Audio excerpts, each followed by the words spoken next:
Hello and welcome to Hope Tushant Yadav. आज 27 जून 2022। The Hindu के editorial section में एक इम्पॉर्टेंट आर्टिकल है, bringing MSME into the global value chain.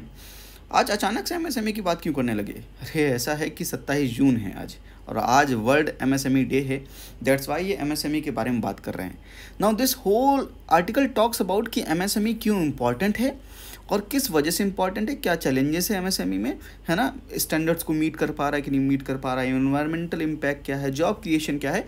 तो डिफरेंट एस्पेक्ट की बात की है। सो अगर हमें एमएसएमई के बारे में जानना है तो सबसे पहले इनकी इंपॉर्टेंस के बारे में जानना होगा, क्योंकि ये इंपॉर्टेंट कितने हैं ये डिटरमाइन करेगा कि इनको कितना वेटेज मिलेगा। और ये वेटेज आपके दिमाग में नहीं, इंडिया की इकॉनमी में नहीं, बल्कि आपके एग्जामिनेशन में कितना वेटेज मिलेगा इस पर भी डिपेंड करता है। तो एमएसएमई का बैकवर्ड लिंकेज क्या है, ये कॉन्सेप्ट इटसेल्फ, क्यों एमएसएमई क्यों इंपॉर्टेंट है, तो इसके पीछे रीज़न जानना पड़ेगा। जो यहाँ पर रखे ये डिफरेंट डायमेंशन है, इनके पीछे का रीज़न भी जानना पड़ेगा। तो एमएसएमई इसलिए इंपॉर्टेंट है because the share of MSME in the gross value addition is 33%। तो 33% का शेयर है एमएसएमई का। That's why they are important, क्योंकि बहुत ढेर सारा प्रोडक्शन करते हैं ये लोग। 33% ग्रॉस वैल्यू एडेड का कॉन्ट्रीब्यूशन एमएसएमई के द्वारा है। एम्प्लॉयमेंट जनरेट करते हैं, अप्रॉक्स 11.1 करोड़ का एम्प्लॉयमेंट जनरेट करते हैं। 45% of all workers are employed in the MSME. That's why MSME is very important. और ये जॉब क्रिएशन करते हैं। अरे जॉब क्रिएट करेंगे तभी एम्प्लॉयमेंट देंगे। और जॉब क्रिएशन से एक चीज़ जो लिंक होती है वो क्या है, डेमोग्राफिक डिविडेंड। जो हमारी डेमोग्राफी है, अगर उसको हमने सही ढंग से यूज़ नहीं किया तो वो डेमोग्राफिक डिजास्टर में चेंज हो सकता है। और सही ढंग से यूज़ करने का मतलब क्या है कि अगर उनको एम्प्लॉयमेंट नहीं मिला, वो अनएम्प्लॉयड रह गए। अनएम्प्लॉयड का मीनिंग क्या था, the person has ability to do work, he is searching for work but he is not getting work due to lack of job creation in the economy.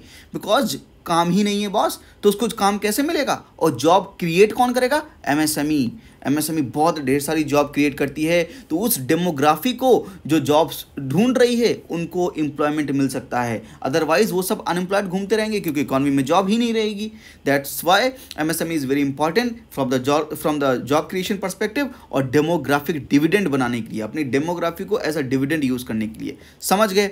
Share in export, ये बहुत ढेर सारा export भी करते हैं। 49% export जो है MSME के द्वारा है। तो share of gross value added, खूब ढेर सारा प्रोडक्शन करते हैं, एम्प्लॉयमेंट जनरेट करते हैं और एक्सपोर्ट भी करते हैं। यानी डोमेस्टिक इकॉनमी को अगर आप देखें उनको भी सस्टेन कर रहे हैं और एक्सपोर्ट कर रहे हैं, तो एक्सटर्नल इकॉनमी भी अपना कंट्रीब्यूशन दे रहे हैं। तो MSME are very much important. MSME की डिफिनीशन क्या है ये आपको समझ में आनी चाहिए। माइक्रो किसे कहते हैं, स्मॉल किसे कहते हैं, मीडियम किसे कहते हैं, जरा कमेंट बॉक्स में बताना भाई। तुम्हारा पार्टिसिपेशन बहुत कम हो रहा है, मैं ये सीरीज बंद कर दूंगा। फिर मत कहना कि सर आप बंद कर देते हैं ये सीरीज। तो क्या करूं, जब तुम्हारा पार्टिसिपेशन ही नहीं है तो मैं अकेले बोल बोल के क्या करूं, मोनोलॉग ही रहेगा फिर ये तो। अब दूसरी चीज़ समझते हैं, इसकी इंपॉर्टेंस और ज़्यादा क्यों है, एमएसएमई और क्यों इंपॉर्टेंट है। देखिए, भारत का एक सपना है कि उसका ग्लोबल पावर एस्पिरेशन है। India wants to become a global power, और ग्लोबल पावर बनने के लिए कुछ कंडीशंस हैं। आपको ग्लोबल सप्लाई चेन का पार्ट बनना पड़ेगा, और ग्लोबल सप्लाई चेन का पार्ट बनने का मतलब है कि आपको खूब ढेर सारा एक्सपोर्ट करना पड़ेगा, दुनिया को अपने ऊपर डिपेंडेंट बनाना पड़ेगा, और हम तभी राज कर पाएंगे, ग्लोबल पावर बन पाएंगे। तो part of global supply chain बनना बहुत ज़रूरी है, और ये हमने सोचा है, ये हमने इन्विजन किया है अपने आत्मनिर्भर भारत प्रोग्राम से। आत्मनिर्भर भारत में हमने दो कंपोनेंट की बात की थी कि वोकल फॉर लोकल्स, यानी आप प्रोडक्शन खूब कीजिए, डोमेस्टिक इकोनॉमी को प्रमोट कीजिए, डोमेस्टिक मैन्युफैक्चरिंग को प्रमोट कीजिए, and make for the world, make for the world, दुनिया के लिए बनाइए सामान। दैट मीन्स किसकी बात कर रहे हैं, एक्सपोर्ट की बात कर रहे हैं। और यहाँ पर अगर ग्लोबल सप्लाई चेन में एक बात समझें आप, इनहेरेंट मीनिंग क्या है कि साथ में इंपोर्ट को भी कम कर दीजिए, सेल्फ सफिशिएंट बन जाइए, और एक्सपोर्ट को इंक्रीज कर दीजिए। क्यों? क्योंकि मेक फॉर द वर्ल्ड। तो ग्लोबल सप्लाई चेन का पार्ट बनना है हमको अंडर आत्मनिर्भर भारत। लेकिन ग्लोबल सप्लाई चेन का पार्ट बनेंगे कब? जब हमारी डोमेस्टिक सप्लाई चेन बहुत स्ट्रांग होंगी।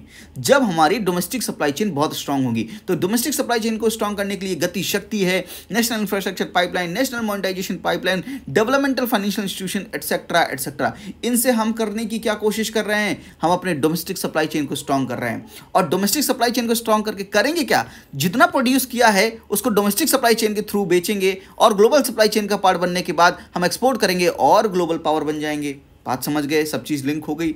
Linkage is very much important. Integration is the art, you have to develop this art. Production बढ़ाना है, अब प्रोडक्शन बढ़ाने के लिए गवर्नमेंट क्या कर रही है, प्रोडक्शन लिंक्ड इंसेंटिव स्कीम दे रही है, जिसका प्रोडक्शन जो ज़्यादा बढ़ाएगा उसको गवर्नमेंट इंसेंटिव दे रही है। 14 सेक्टर को आइडेंटिफाई किया है जहाँ पर प्रोडक्शन लिंक्ड इंसेंटिव स्कीम लगाई है, और यहाँ पर एक मेजर रोल प्ले करते हैं एमएसएमई, क्योंकि एमएसएमई प्रोड्यूस करता है बहुत ढेर सारा। 33% of gross value added is from MSME, that means कि प्रोडक्शन में बहुत ज़्यादा भागीदारी पार्टिसिपेशन करता है।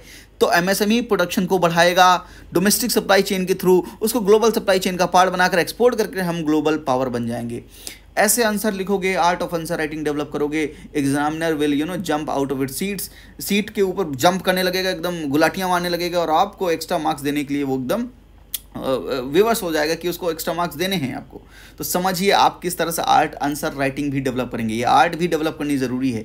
इस तरह से ये कहीं चीज़ यहाँ पर लिखी नहीं है, ये इनहेरेंट मीनिंग है जो मैं आपको समझा रहा हूँ, है ना। जो लिखा है वो आप खुद पढ़ोगे, जो उसके पीछे का बैकवर्ड लिंकेज है, जो उसके पीछे का कॉन्सेप्ट है, वो मैं आपको बता रहा हूँ। MSME production linked incentive scheme से प्रोडक्शन को बूस्ट करेगा, और साथ में एक जीरो डिफेक्ट प्रोडक्ट सर्टिफिकेशन भी दिया गया, ताकि इनकी क्वालिटी को अप्रूव कर सके, ताकि और एक्सपोर्ट को प्रमोशन मिल सके कि इनके प्रोडक्ट्स में कोई भी डिफेक्ट नहीं है। जीरो डिफेक्ट प्रोडक्ट सर्टिफिकेशन, इस सर्टिफिकेशन से एश्योरेंस मिल जाएगा कि क्वालिटी अच्छी है। समझ गए। तो यही सारी बातें, बहुत सी ऐसी बातें हैं जो नहीं लिखी हैं, जो मैंने बोली आपसे, लेकिन बहुत सी बातें ऐसी लिखी भी हैं, जैसे कि 11.1 करोड़ एम्प्लॉयमेंट जनरेट करता है, और साथ में जॉब क्रिएशन करता है, सस्टेनेबल डेवलपमेंट। और यहाँ पर अगर आप देखें, a potential demographic dividend of tremendous proportion generate करेगा, create many jobs specially for the 1 million young people entering into the labour force. समझ रहे हैं, ये सब चीज़ें बड़ी इंपॉर्टेंट है। और यहाँ पर आपको फिर बात करनी पड़ेगी मीटिंग स्टैंडर्ड, कि क्या एमएसएमई की जो प्रोडक्ट है वो स्टैंडर्ड्स को मीट कर रहे हैं कि नहीं मीट कर रहे हैं। अगर नहीं कर रहे हैं तो फिर हम क्या करें, जीरो डिफेक्ट सर्टिफिकेशन की तरफ जाएं कि नहीं जाएं।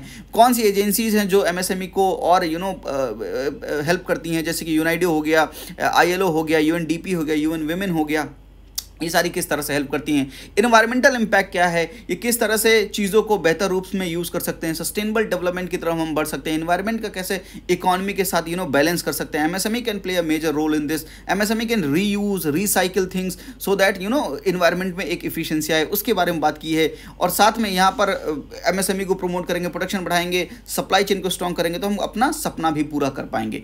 साथ में इकोनॉमी में जॉब क्रिएशन भी होगी, उसके लिए प्रधानमंत्री एम्प्लॉयमेंट जनरेशन प्रोग्राम भी है, और भी बाकी सारी चीज़ें लिखी हैं। लेकिन सबसे बेहतर चीज़ जो लिखी है वो है इसका कंक्लूजन। आपको कंक्लूजन कैसे लिखना है, आप इस चीज़ को पढ़ के देखिएगा। आप पूरा तो पढ़ेंगे ही पढ़ेंगे जो मैंने समझाया, उसके बाद ये पढ़िएगा, a forward looking mindset centre on the policy maker and society at large, fully recognizing and supporting the central socio-economic role that MSME play in India as across the world. In turn, to fully unlock the emerging opportunities in the ecosystem, हाँ ठीक है, in the rapidly changing global value chain ecosystem and maximize the demographic dividend, MSME owners need to further commit to formalizing their businesses, investing in improved productivity, compliance and most of all decent work and job for India's aspiring youth. As UN Secretary General Guterres has urged, let us renew our commitment to leverage the full potential of MSME, rescue the Sustainable Development Goal and build a more prosperous and just world for all. That means कि इस तरह का देखिए कितना integration करके कितना बढ़िया खूबसूरत सा कंक्लूजन आपके लिए तैयार है MSME में। आप इस चीज़ को वे फॉरवर्ड में लिख सकते हैं, इस चीज़ को कहीं पर नोट डाउन कर सकते हैं फॉर योर वे फॉरवर्ड और फॉर MSME के बारे में अगर आपको अच्छा कंक्लूजन लिखना है। तो this is all about from my side how to approach newspaper. This art you have to develop, art of reading newspaper is more important than reading newspaper itself. Thank you, नमस्ते, जय हिंद।